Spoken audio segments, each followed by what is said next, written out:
Bendiga el Señor a la iglesia. En febrero del año 2023 recibí un email de uno de mis profesores, el doctor Steven Goober. Y el email leía de la siguiente forma. Decía: querido alumno, la reunión pautada para el 17 de febrero ha sido cancelada, ya que en nuestro campus en la Universidad de Asbury, en Kentucky, surgió un de repente. Y los jóvenes se reunieron en la capilla y comenzaron a adorar al Señor. Esta noticia llegó por muchos lugares a través de las redes sociales. Y por la noticia mucha gente comenzó a tomar aviones y a llegar a aquel lugar. Porque la gente pensó que Dios se estaba moviendo en un lugar donde no se podía mover en otro lugar. Y el email leía de la siguiente forma: querido alumno, les pido por favor que nadie venga al campus a adorar a Dios. Si usted quiere que Dios le hable a usted, adore a Dios en su zip code. Levántele las manos al Señor donde usted esté. Aquel lugar se llenó y el email leía: no habían oradores famosos. Aquí no hay agrupaciones de excelencia. Aquí llegó el Espíritu Santo, la voz de Dios a ministrar a nuestros corazones. Yo quiero que usted se ponga sobre sus pies. Quiero entrar a la palabra del Señor. Sé que comenzaron una serie sobre las bienaventuranzas y quiero honrar lo que Dios puso en mi corazón, y voy a hablar bajo el tema de la serie. Pero quiero que usted busque el libro del apóstol Pablo a los Efesios, capítulo 6, verso 10 al 13.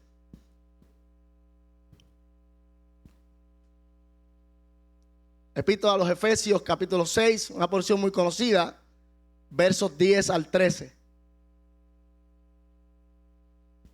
Mientras usted ojea la escritura, para los que no me conocen, respondo al nombre del hermano Jonathan Martínez. Pero los que me aman, me llaman Monchi.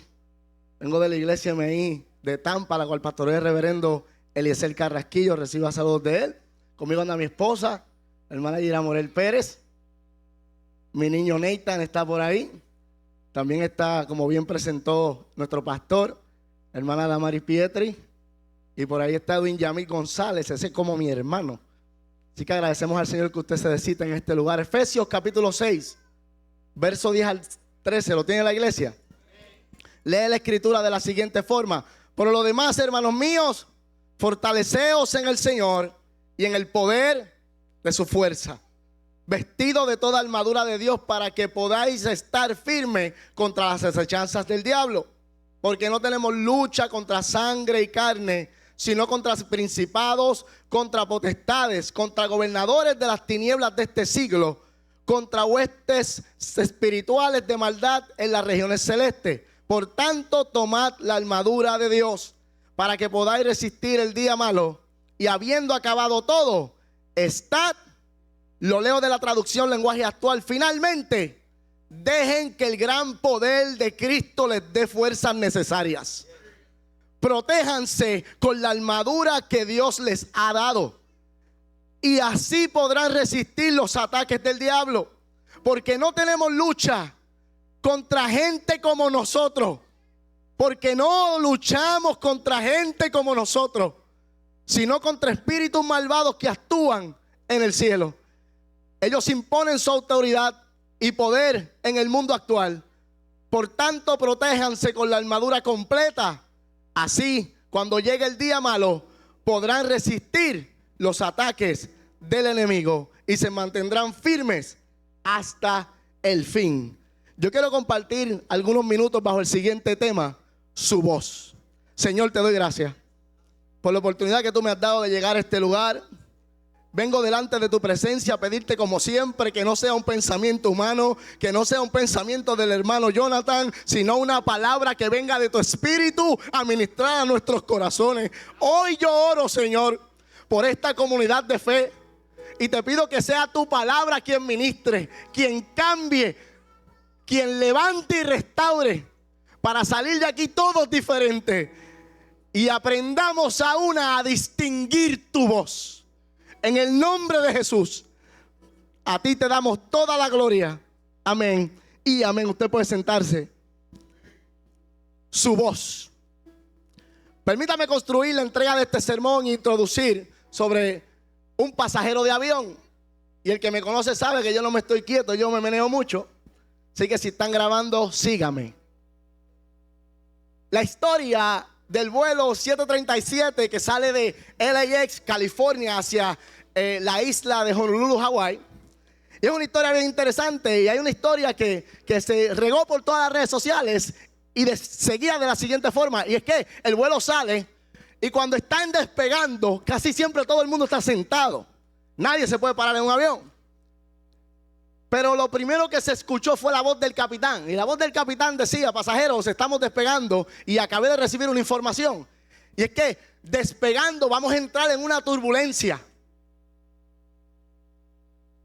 Cuenta la gente que el vuelo empezó a temblar. De tal forma que la gente comenzó a gritar. ¿A cuántos le encantan los aviones? ¿Cuántos viajan en estos días? El vuelo empezó a temblar. La gente comenzó a gritar, había un desespero. Yo le voy a decir algo. Si usted quiere ser evangelista y usted está en un vuelo con turbulencia, usted diga Cristo viene y hasta un ateo dice gloria, aleluya. Nadie entiende la voz del bendito capitán cuando habla por el avión. Lo único que uno ve y escucha es el ping. Ve el cinturón y se escucha la voz. Y es increíble entender que uno se desespera mientras no escucha la voz del capitán. Pero cuando usted escucha la voz del capitán, aunque no le entienda, usted dice algo va a suceder. Leo la historia y decía que el capitán lo que dijo fue lo siguiente: pasajeros, estamos atravesando por una pequeña turbulencia. Estamos atravesando por una pequeña turbulencia. Permanezcan sentados con los cinturones abrochados, porque estoy pidiéndole permiso a la torre de control para elevar el avión a una altura no antes vista. Escuche bien, esto significa que la voz de Dios en nuestras turbulencias nos alienta a estar tranquilos. Y Dios te está diciendo: disfruta el vuelo, disfruta la turbulencia, que yo te voy a llevar a un nivel para cumplir mi voluntad en ti. Todo este trama indica que aunque todo pasajero de avión sabe para dónde va, nunca sabe la trayectoria de cómo vamos a llegar. Y a veces Dios nos da una palabra y nos dice: voy a hacer contigo esto o voy a hacer contigo lo otro. Y uno se desespera en el camino y a veces tomamos malas decisiones y nos desviamos de la voluntad de Dios. Y es bien interesante entender que la voluntad de Dios para con nosotros no solo es agradable y no solo es perfecta, sino que nos lleva a cumplir lo que Él dijo en nuestros corazones. Sabemos cuál es la ruta, sabemos lo que Dios quiere, pero nosotros no podemos tomar decisiones si Él no va al frente. Escuche bien. ¿Alguno de ustedes ha estado en vuelos con turbulencia?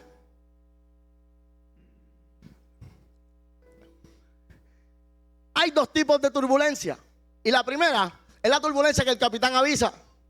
Y como quiera uno se desespera. La turbulencia es mala. Yo salí de Tampa en un momento dado. La mayoría de las veces que yo salgo de Tampa y llego a Puerto Rico, me busca mi compadre o me busca Jonathan. Y ese vuelo fue horrible. Y yo sabía que el vuelo iba a estar malo, escuche bien. Porque cuando anuncian turbulencia y usted ve a la azafata que se sienta, preocúpese. Porque hay gente que conoce más que usted.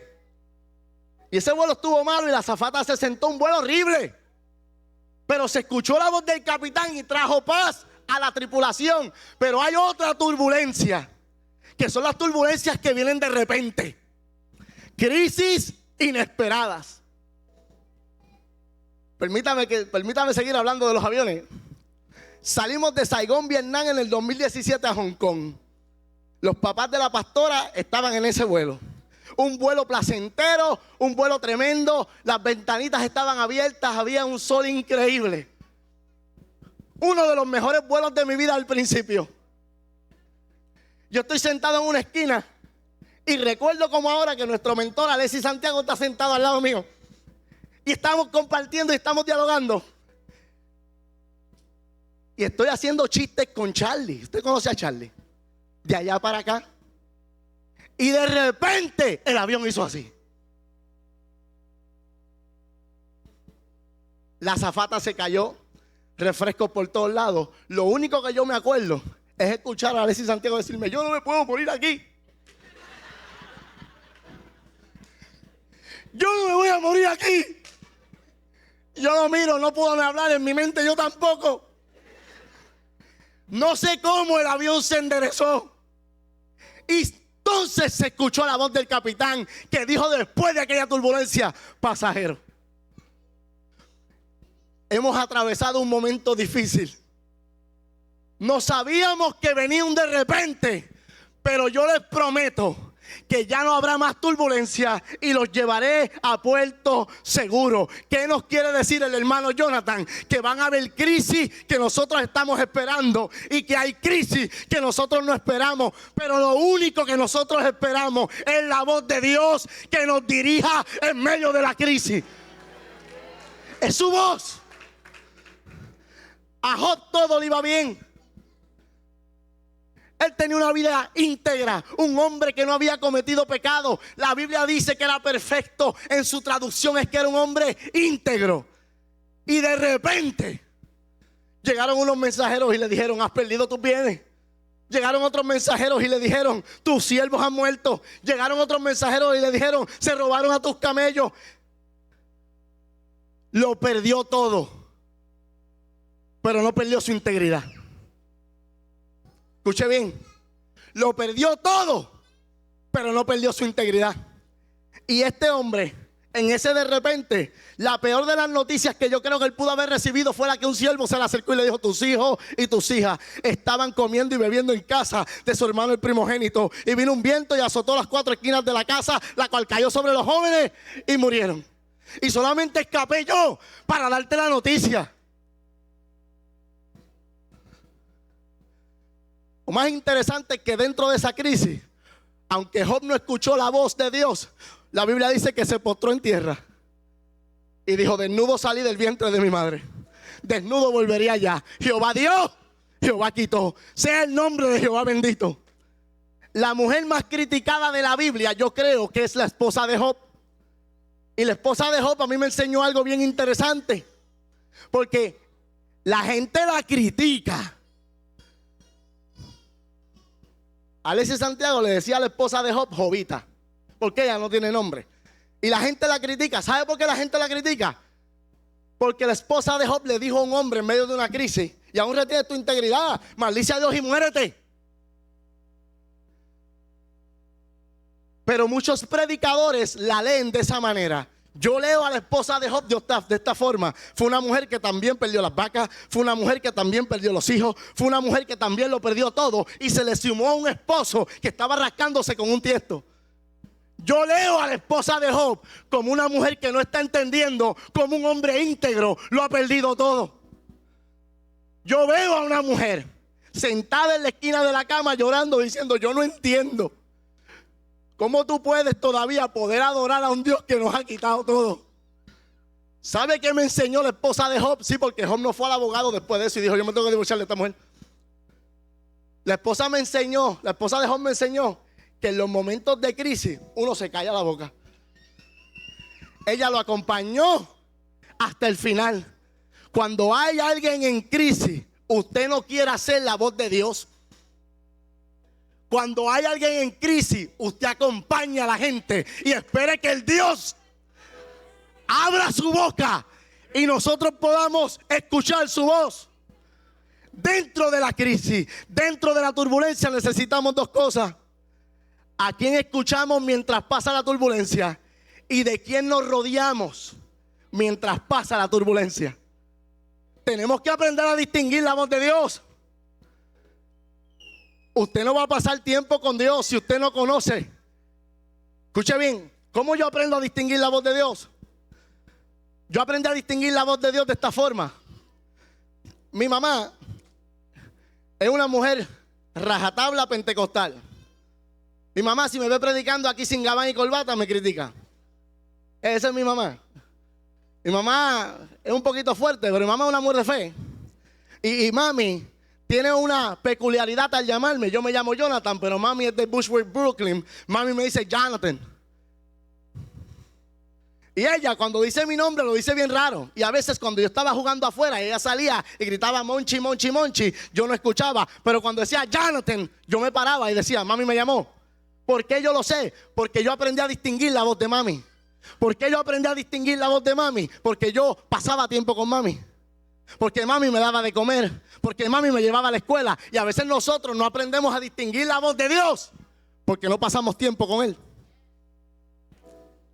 Tenemos que tener cuidado, porque una de las estrategias que Satanás utiliza es gente con buena elocuencia. Lo voy a repetir. Tenemos que tener cuidado, porque una de las cosas que Satanás utiliza es gente de buena elocuencia. Por tal razón fue que el apóstol Pablo le escribe a esta iglesia de Éfeso: póngase la armadura para poder mantenerse firmes contra las estrategias del diablo. Usted sabe, una de las razones por la cual Satanás nos odia tanto, una de las razones por la cual Satanás nos odia tanto es por la adoración. La Biblia dice que cuando Jesús estaba en el desierto, lo último que Satanás le dice es: te voy a dar todo esto si postrado me adorares. Una de las cosas por la cual Satanás nos odia es la adoración. Según el escritor Plummer, Satanás fue un ser de luz, un ángel de luz, Lucifer, Luzber. Escuche bien, el cielo habla de ángeles, el cielo habla de serafines, el cielo habla de querubines. Pero en el cielo solamente 3 tienen nombre: Miguel, Gabriel y Lucifer. Y estos 3 son los únicos personajes que tienen nombre. ¿Por qué Satanás nos odia tanto? Según el escritor Plummer y el libro de Ezequiel, Satanás fue creado para estar al lado del trono de Dios cantando. Según Plummer, él dice que si Satanás estuviese en este tiempo, fuera el líder de adoración de nuestras iglesias. Nadie cantaba como él, nadie predicaba como él. El problema que tenía Satanás es que ya él no quería adorar a Dios, sino que él quería ser adorado. Un problema que tenemos muchos últimamente. Pero eso es otro tema, eso es otro sermón. ¿Por qué Satanás nos odia tanto? Todo tiene que ver con la adoración. ¿Por qué? Porque Satanás falló una vez y Dios lo botó. Y usted y yo fallamos hoy y Él está dispuesto a escuchar nuestra adoración. Fallamos mañana y Él está dispuesto a escuchar nuestra adoración. Fallamos pasado y Él está dispuesto a escuchar nuestra adoración. Siempre tenemos que aprender a distinguir la voz de Dios en el proceso, porque Satanás tiene a gente que utiliza con elocuencia para tratar de desviarnos de nuestro propósito. Número 2, tenemos que aprender a rodearnos de gente en medio de la turbulencia. Yo siempre digo esto: rodéate de gente que crea lo que Dios dijo de ti sin que tú lo hayas escuchado. ¿De dónde yo saco esto? Biblia.com. La Biblia dice que Caleb salió caminando 40 años por el desierto, pensando en una palabra que Dios le dio por medio de Moisés, yendo a buscar su heredad. Y cuando Caleb llega a su heredad, Caleb dice: 85 años tengo y aún tengo más fuerzas que antes. Ese monte es mío. Y a mí me llama la atención porque él escuchó la voz de Dios, que Dios le habló y le dijo: yo tengo una tierra para ti. Lo interesante es que él aprendió a rodearse de gente que creyó lo que Dios dijo de él sin que ellos lo hubieran escuchado. ¿Por qué yo digo esto? Por lo siguiente: porque es imposible que un hombre de 85 años tenga más fuerza que uno de 40. Caleb le dijo a Josué: tú estabas cuando el varón de Dios dijo tocante a ti y a mí en Cades Barnea. Yo era de edad de 40 años y hoy llegué a este lugar y hoy tengo más fuerza que nunca. Eso es mío, Dios lo dijo. Si Dios lo dijo con su boca, Dios lo va a hacer con sus manos. Tal vez va a tomar tiempo, pero si Él lo dijo, es tuyo. Tienes que rodearte de gente que crea lo que Dios dijo de ti. ¿Por qué yo digo esto? Porque Caleb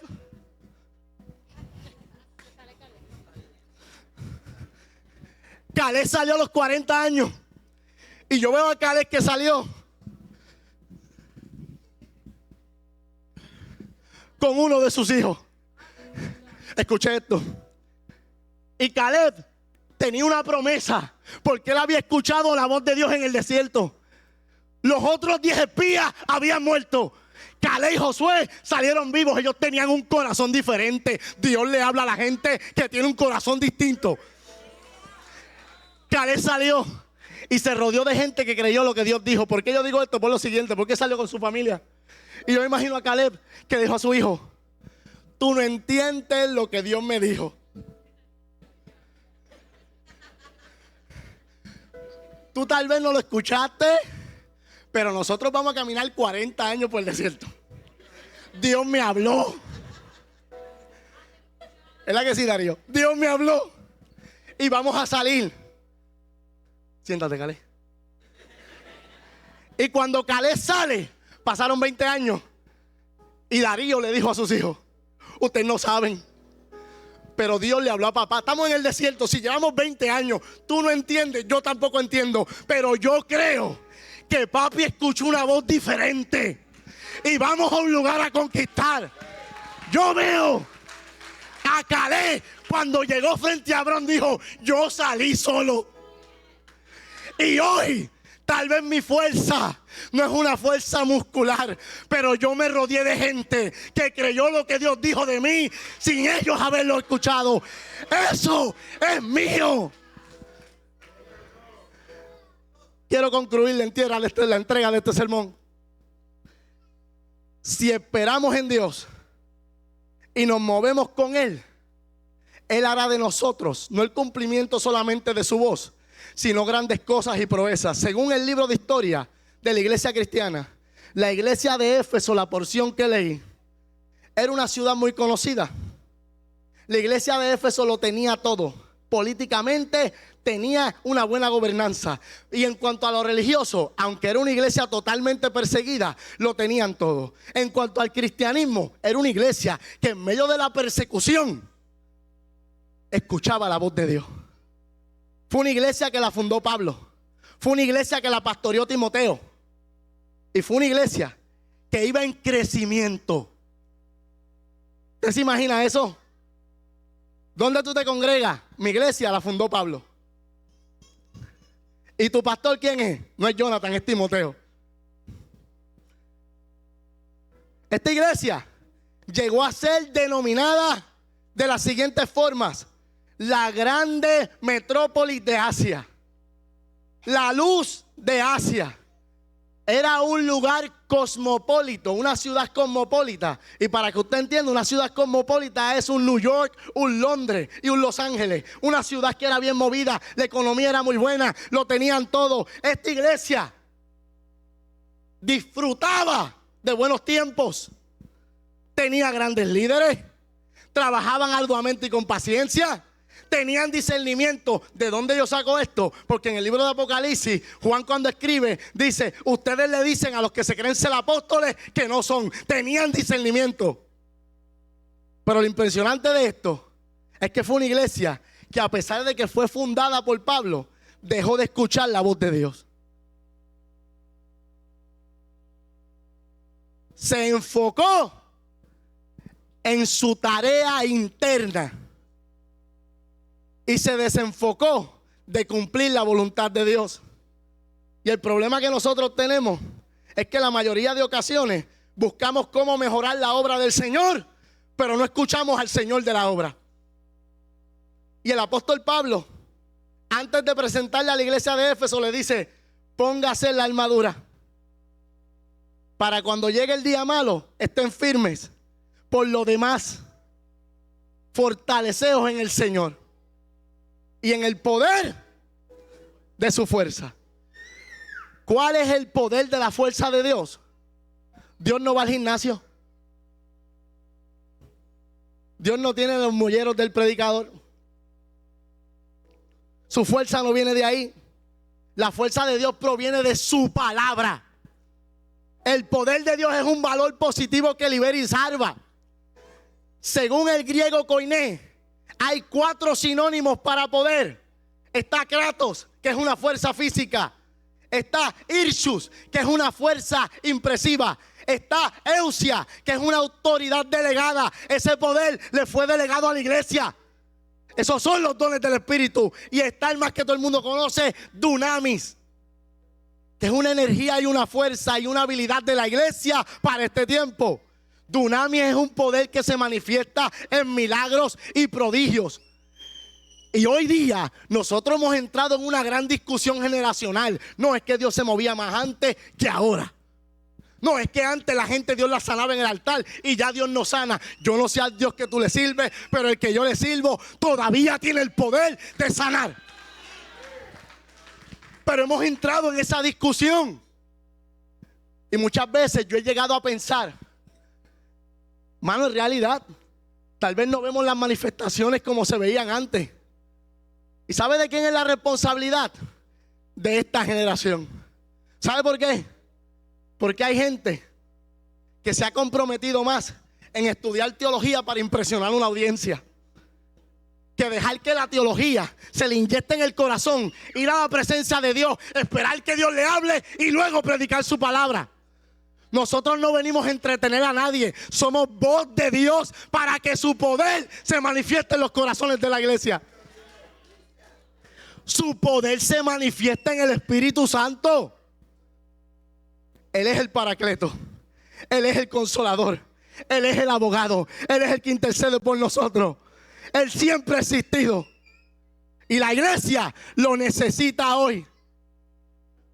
Hudson Taylor dijo lo siguiente: hemos puesto demasiada atención a los métodos, a la maquinaria y a los recursos y muy poca atención a la fuente del poder, que es la voz del Espíritu Santo. La iglesia necesita la voz del Espíritu Santo.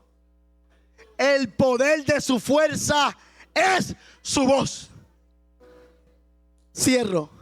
Y esta iglesia de Éfeso, cuando Pablo le escribe, le dice: ustedes cíñense de la armadura para cuando le llegue el momento de crisis estén firmes. Y a veces nosotros creemos que cuando la crisis nos llega vamos a escuchar la voz de Dios de momento. Yo te voy a decir algo: estás en un avión con turbulencia, disfrútala. Vamos a llorar, nos vamos a desesperar, pero la voz del capitán se va a escuchar. Y es la que va a traer paz dentro de nuestros corazones. Las turbulencias de la vida se hicieron para disfrutarlas, porque nosotros no confiamos ni en reyes ni en caballos. Nosotros confiamos en el nombre de Dios y en Él tendremos memoria. Esta iglesia lo tenía todo.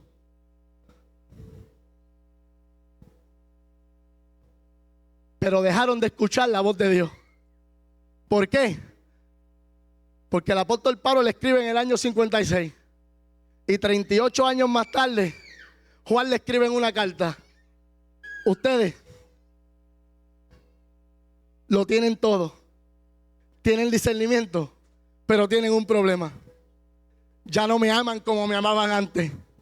Y cuando uno deja de amar al Señor, es porque uno ha dejado de escuchar su voz. Y a veces podemos escuchar su voz y desobedecer a lo que Él quiere que hagamos. Dije que iba a concluir. Los que están atentos a su voz pueden convertirse en verdaderos héroes de su fe. Pero los que no están atentos a su voz pueden llegar a ser asesinos de carácter para elevarse. Mano Jonathan, ¿qué tú nos quieres decir? Lo siguiente: que los que no escuchan la voz de Dios y actúan de acuerdo a los deseos de su corazón, quieren tener un poder de crecimiento para ellos lucirse y no dejar que Dios los honre. Biblia.com, libro de los Hechos. Todos conocemos esta historia. La Biblia habla de un joven que iba a una vigilia, Eutico.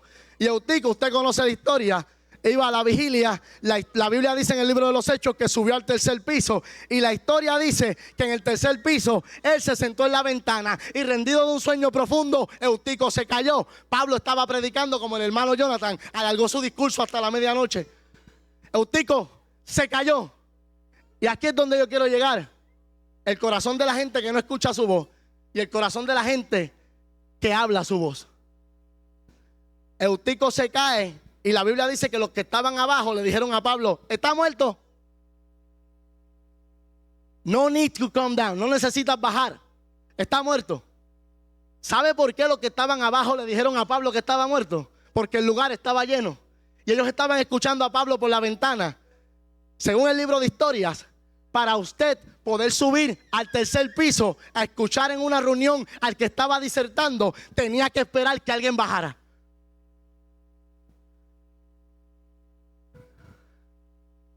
Y estas dos personas, yo estoy completamente seguro que veían a Eutico tambaleando en la ventana. Yo no sé cómo usted se pone cuando se está quedando dormido, pero hay gente que... Y uno como que se quede alguien dormido mientras está manejando a ver qué usted va a hacer. Eutico se está quedando dormido y mi impresión es que estas personas que están abajo, si se cae, yo subo. Si Dios no te ha puesto en una posición, no trates de subir por encima de otro. El deber de nosotros cuando veamos a alguien tambaleando es tratar de levantarlo para que Dios continúe cumpliendo el propósito en él, porque lo va a hacer conmigo mañana. Pero lamentablemente tenemos gente así, que vemos a alguien tambaleando y lo vemos como una oportunidad para cumplir mis deseos personales y no lo que Dios quiere hacer conmigo. Y Eutico se cae y rápidamente esto lo dijeron: está muerto, voy para arriba. Pero Pablo, la voz de Dios dijo: yo no quiero que ustedes asciendan, yo voy a descender. Y la Biblia dice que cuando descendió, abrazándole dijo: está vivo, vente, vuelve a tu lugar. ¿Qué les quiero decir con esto? Que el que escucha la voz de Dios actúa de acuerdo al poder de su fuerza.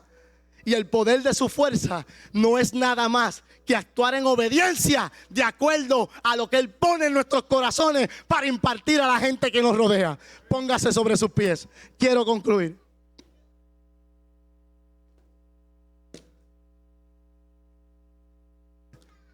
El apóstol Pablo le dice a la iglesia de Éfeso: fortalezcanse, vístanse, llénense del poder de su fuerza, para cuando lleguen los vuelos con turbulencia, tengamos paz. Hoy yo quiero hacer un llamado. Si hay alguien en este lugar que está esperando escuchar la voz de Dios porque tiene un vuelo en turbulencia, yo quiero orar por usted. La voz de Dios calma corazones. La voz de Dios trabaja en el alma. La voz de Dios, aunque muchas veces no se escuche, nos habla por medio de su palabra. Y a veces las crisis momentáneas nos pueden traer pensamientos de movernos, pero en tiempos de crisis usted no se puede mover. En tiempos de crisis nosotros esperamos escuchar su voz. Señor, te doy gracias por la oportunidad que tú me has dado de estar en este lugar. Hoy yo vengo delante de tu presencia y te pido por esta comunidad de fe. Tú conoces cada uno de tus hijos. Tú sabes, Señor, lo que hay en sus corazones y escudriñas. Oro, Señor amado, para que tu poder y tu presencia sea en este lugar. Y tú continúes trabajando, Señor amado, y que tu voz se haga audible en nuestros oídos, en nuestros corazones, en nuestro conocimiento, no para entender, sino para obedecer tus dichos. En el nombre de Jesús. Gracias, Jesús.